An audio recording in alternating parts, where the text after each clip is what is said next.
नमस्कार, lead India publishers association में आपका स्वागत है। मैं हूं डॉक्टर तरुणा एस गौर। क्या पत्रकारों के लिए टोल टैक्स फ्री होता है? ये सवाल अक्सर पूछा जाता है और पत्रकारों के मन में आता भी है कि जब वो एक आवश्यक सेवा से जुड़ा हुआ काम कर रहे हैं तो उनके लिए इस तरह की सुविधाएं फ्री क्यों नहीं होनी चाहिए, क्योंकि पत्रकारों को भी जैसे एम्बुलेंस होती है, फायर ब्रिगेड होती है, इसी तरीके से अनिवार्य और आवश्यक सेवाओं में माना जाता है। तो इस वीडियो में हम आपको बताएंगे कि क्या पत्रकारों के लिए टोल देना फ्री होता है या नहीं, ये किन लोगों के लिए फ्री होता है और किन कंडीशंस में टोल टैक्स नहीं देना होता। सबसे पहले तो हम जान लेते हैं कि टोल होता क्या है। जब कभी भी हम एक स्टेट से दूसरे स्टेट में गुजरते हैं तो उस रोड का हमें चार्ज देना होता है। तो इंग्लिश में अगर बताऊं तो road charges often known as toll are the taxes you are pay for using interstate expressway, bridges, tunnel and the national और द स्टेट हाईवेज। यानी कि अगर आप कोई भी इंटर स्टेट एक्सप्रेस वे पार करते हैं, कोई टनल पार करते हैं, कोई हाईवे पार करते हैं जो एक राज्य से दूसरे राज्य को जोड़ता हो, तो आपको टोल टैक्स देना होता है। अब सवाल उठता है कि टोल टैक्स किन के लिए फ्री होता है? क्या पत्रकारों के लिए फ्री होता है या नहीं?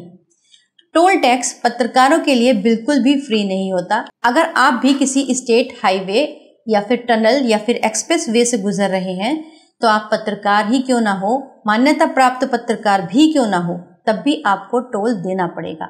हालांकि इस पर समय समय पर मांग उठती रही है। जैसे उत्तर प्रदेश में 2018 में यूपी के उप मुख्यमंत्री केशव प्रसाद मौर्य ने वादा भी किया था कि वो टोल टैक्स फ्री करने के लिए प्रोविजन करवाएंगे, लेकिन ये हो नहीं सका क्योंकि नितिन गडकरी ने इस पर क्या कहा था। इसके पहले आपको एक और चीज बता दें कि साल 2022 में एक पोस्ट वायरल हुई थी जिसमें लिखा गया था कि सरकार ने पत्रकारों के लिए टोल टैक्स फ्री कर दिया है, लेकिन बाद में इस पर PIB ने यानी कि प्रेस इंफॉर्मेशन ब्यूरो ने, जो उसकी फैक्ट चेक यूनिट है, उसने इसका खंडन किया और बाकायदा बताया कि ये खबर फर्जी है और पत्रकारों के लिए कोई टोल टैक्स फ्री नहीं हुआ है। अब जान लीजिए कि नितिन गडकरी ने इस पर क्या कहा था। उन्होंने काफी सख्त लहजे में कहा था कि मैं फोकट क्लास का समर्थक नहीं हूँ।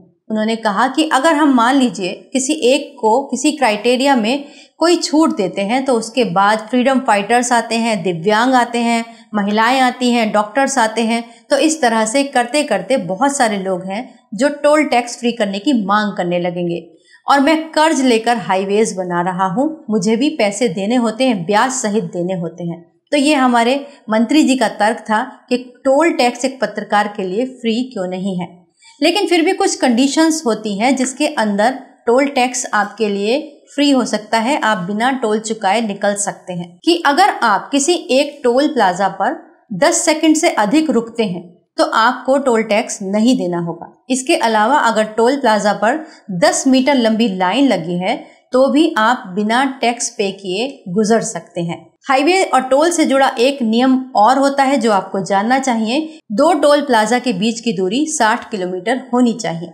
अब आप जानना चाहेंगे कि कौन है जो बिना टोल टैक्स दिए गुजर सकते हैं। इसमें भारत के राष्ट्रपति, उपराष्ट्रपति, प्रधानमंत्री, कैबिनेट मिनिस्टर्स, सांसद, विधायक और हमारे CJI और जस्टिस हैं जो बिना टोल टैक्स दिए गुजर सकते हैं। इसके अलावा परमवीर चक्र, वीर चक्र आदि विजेता जो भी होते हैं, उनके परिवार या फिर उनको टोल टैक्स नहीं देना होता है। इसके अलावा एक और कैटेगरी है फायर ब्रिगेड और एम्बुलेंस जैसी इमरजेंसी सर्विसेज, और साथ ही शव वाहन अगर किसी टोल प्लाजा से गुजरता है तो वो बिना टोल दिए बिना ही जा सकते हैं।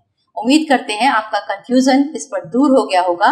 तो अगर आपके सामने से भी इस तरह की कोई फेक न्यूज गुजरे कि टोल फ्री है पत्रकारों के लिए, तो बिल्कुल मत मानिएगा। उम्मीद करते हैं ये इन्फॉर्मेशन आपके लिए उपयोगी होगी। अगर ये वीडियो आपको अच्छा लगा हो तो इसे लाइक कीजिएगा, शेयर कीजिएगा और सब्सक्राइब भी कीजिएगा। वीडियो देखने के लिए बहुत बहुत धन्यवाद।